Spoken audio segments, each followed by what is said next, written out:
حضرت علی نے، حضرت فاطمہ نے بچوں کی طرف دیکھا تو امام حسین چھوٹے تھے سب سے، انہوں نے سب سے پہلے برتن اٹھائے کھانے والے اور کہنے لگے اماں میں نہ دے کے آؤں۔ حضرت فاطمہ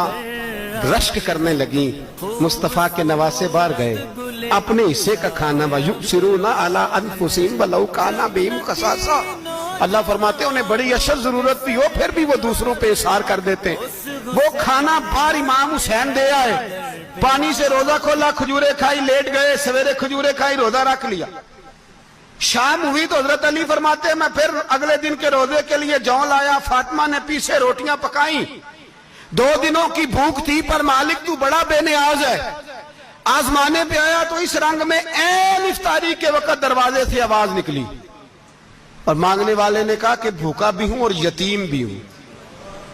یتیم ہوں۔